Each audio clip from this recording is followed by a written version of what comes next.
Have you ever felt invisible in a room full of people? Like you could disappear and no one would notice? What if I told you that feeling might not be random, but a psychological pattern formed decades ago when you were just a child? Stay with me, because what I'm about to reveal might explain struggles you've had your entire life. But first, quick question. Do you find yourself overachieving, constantly seeking validation, or struggling to express your needs in relationships? Drop a comment, yes, I want to know if this resonates with you.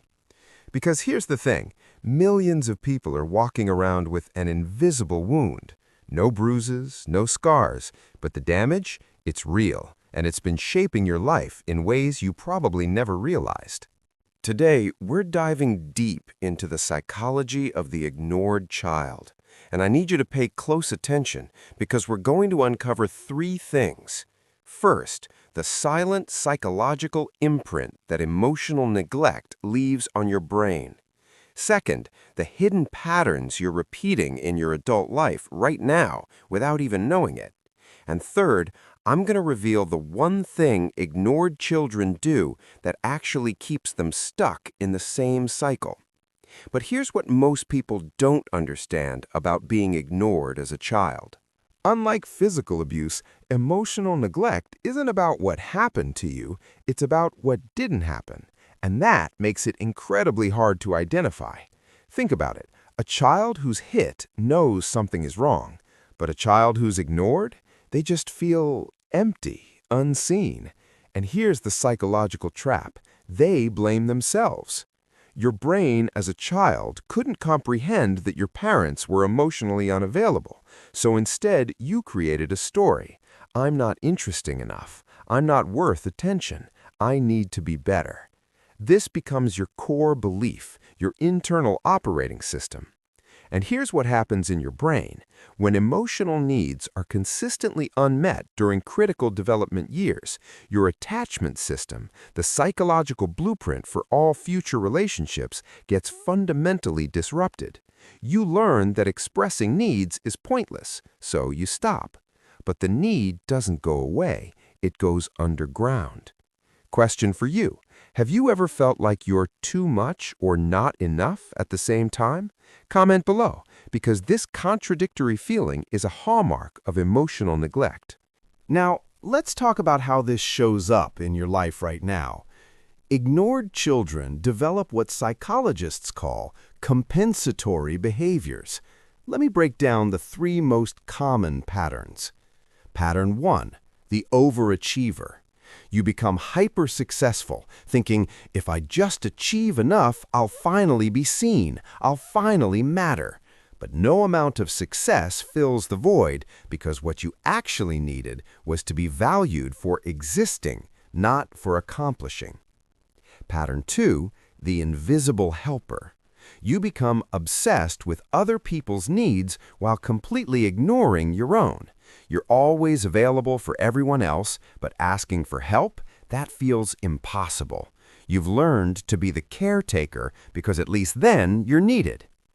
Pattern 3, the push-pull reactor.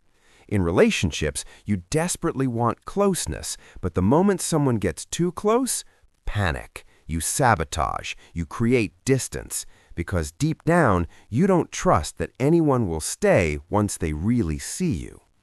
Here's my question. Which pattern do you see in yourself? Drop a number, 1, 2, or 3 in the comments. Be honest, this is a judgment-free zone. And here's the thing that might shock you. The very coping mechanism that helped you survive as a child, making yourself small, not asking for needs, being self-sufficient, is now the thing keeping you stuck. Because you learned to ignore yourself before anyone else could. You became so good at not needing anything that you can't even identify what you do need anymore. You're emotionally numb. Or, on the flip side, your emotions feel so overwhelming you can't regulate them. And this is the pattern that keeps repeating. You choose relationships where you're undervalued. You stay in situations where you're overlooked, not because you want to, but because it feels familiar. It feels like home. Your nervous system recognizes neglect, so unconsciously you recreate it. But, and this is important, this is not your destiny. Understanding the psychology behind these patterns is the first step to breaking them. And I want you to know something. If this is resonating with you, if you're seeing yourself in these patterns, that's not weakness, that's awareness. And awareness is where change begins. So what do you actually do about this? Let me give you 3 powerful starting points. First, name it. You can't heal what you don't acknowledge. Stop minimizing your experience with, well, my parents didn't hit me or other people had it worse. Your pain is valid. Second, grieve it. You need to mourn the childhood attention and emotional attunement you deserved but didn't receive.